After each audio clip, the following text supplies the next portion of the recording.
Assalamualaikum, halo semuanya. Selamat datang di kanal YouTube Belajar Bahasa Inggris. Saya Sheila, semoga teman-teman semua dalam keadaan sehat dan bahagia. Di video kali ini kita akan belajar tentang adverb, kata keterangan of place, tempat, kata keterangan tempat. Misalkan di contohnya, outdoors artinya di tempat terbuka atau di luar. Lalu indoors artinya di dalam ruangan. Sebelum ke contohnya, saya akan terangkan dulu perbedaan prepositions of place, kata-kata depan keterangan tempat, dan adverb of place, kata keterangan tempat. Bedanya apa?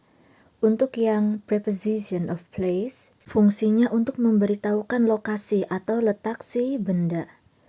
Rumusnya preposition of place plus object. Contoh, lihat ke gambar. The computer, komputer, is, berada, on, di atas. On-nya ini preposition of place. Objeknya the table, meja. Komputer berada di atas meja. Setelah preposition of place ada objeknya, yaitu the table, meja. Contoh kedua, lihat gambar. The pencils, pensil-pensil, are, berada, in, di dalam. In itu preposition of place. The box, objeknya, kotak. Pensil-pensil berada di dalam kotak. On dan in itu termasuk preposition of place, lalu objeknya the table dan the box. Jadi kalimatnya ngasih tahu lokasi. Di mana lokasi komputer? Di atas meja. Di mana letak pensil-pensil? Di dalam kotak. Sekarang yang adverb of place, fungsinya untuk menjelaskan si kata kerja. Dia rumusnya tanpa objek, jadi tidak butuh objek. Contoh, she is, dia, broken hearted, patah hati. She, dia, must, harus, move on. Kalau diartikan kata per kata, move, bergerak, on, di atas, ya kan? Tetapi karena ini adverb of place, on-nya ini menempel ke si kata kerja move. Jadi menjelaskan si kata kerja move. Move on itu diterjemahkan menjadi satu kata, tidak per kata. Move on maksudnya maju terus. Jadi tidak melihat ke masa lampau, tapi harus move on. Jadi berfokus ke masa sekarang dan masa mendatang, biar nggak sedih lagi. Contoh kedua, come in, masuklah. Kalau diartikan per kata kan come, datang, in, di dalam atau ke dalam. Tapi karena ini adverb of place, in-nya nempel ke si kata come, menjelaskan kata kerja come. Come in, masuklah. Adverb of place di sini on dan in. Lihat setelah kata on dan in tidak punya objek, ya kan? Kalimatnya langsung titik.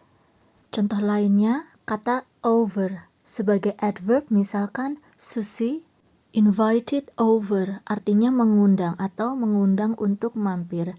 Me, ku. Susi mengundangku atau Susi mengundangku untuk mampir. Lihat setelah kata over tidak ada kata-kata lain lagi, ya kan, langsung titik. Lalu sebagai preposition, I, aku, stepped, melangkah atau melangkahi. Over, ke atas artinya. Lihat gambar sebelah kiri, over, ke atas atau di atas. The dog is over the box. Anjing di atas atau ke atas kotak. Jadi over itu melayang, ya, tidak menyentuh bendanya, tidak menyentuh si kotak. Lihat ke gambar kanan, itu contohnya. I stepped over her dog. Melangkahnya, ya, melangkahi si anjing. Jadi kakinya nggak nyentuh si anjing tapi melayang di atas anjing. Aku, stepped, melangkahi, over, ke atas, her dog, anjingnya. Aku melangkahi anjingnya atau aku melangkah ke atas anjingnya. Lalu kata around. Untuk yang adverb, no one, tidak ada orang, was, sudah, around, di sekitar. Sudah tidak ada orang di sekitar. Lihat setelah around, tidak ada kata-kata lain lagi, ya, langsung titik. Sekarang around yang preposition. We, kami, walked, telah berjalan around, di sekitar, the yard, halaman. Setelah kata around ada objek yaitu the yard, halaman. Kami telah berjalan di sekitar halaman. Lalu kata outside. Untuk yang adverb, my cat, kucingku, followed, mengikuti me, ku. Outside, keluar. Kucingku mengikuti keluar. Tidak ada kata lagi setelah outside ya. Langsung titik. Lalu untuk yang preposition, the cat, kucing itu, kata the tidak diterjemahkan juga boleh atau diterjemahkan ini atau itu.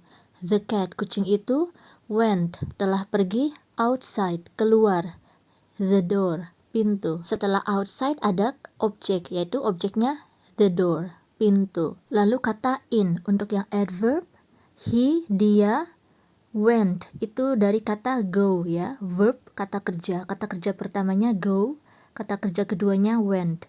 He went in, dia went in, telah masuk. Jadi in-nya nempel ke kata kerja went. Disatukan, terjemahannya went in, telah masuk. Lihat setelah kata in tidak ada kata-kata lain lagi ya, langsung titik. Lalu in untuk yang preposition, he, dia, went, telah masuk, in, ke the house, rumah. Setelah kata in ada objek the house, rumah. Masuk ke mana? Ke dalam rumah. Sekarang kata around dan inside.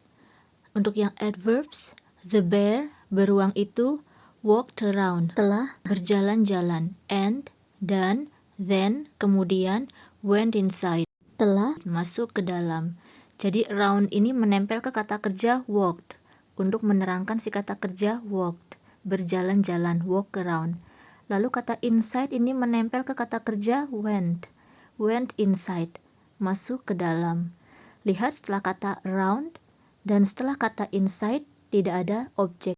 Lalu sebagai prepositions, the bear, beruang itu, walk, telah berjalan, around, di sekitar, the yard, halaman. Lihat setelah kata around ada objek yaitu the yard, halaman. And then, dan kemudian, went, telah masuk, inside, ke dalam, the cabin, kabin. Lihat setelah kata inside ada objek the cabin. Kabin itu artinya rumah kecil di area hutan. Sekarang adverb of place, indoors, di dalam ruangan, outdoors, di luar.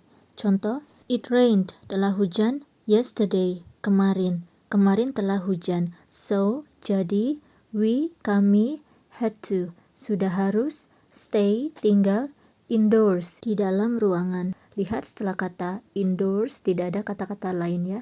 Contoh berikutnya, it's, hari ini, warm, hangat, enough, cukup. Hari ini cukup hangat. To play, untuk bermain, outdoors, di luar. Hari ini cukup hangat untuk bermain di luar. Lihat setelah outdoors tidak ada kata lain, tidak ada objeknya. Langsung titik. Jika ada pertanyaan silakan tuliskan di kolom komentar. Selamat belajar, semoga ilmunya bermanfaat.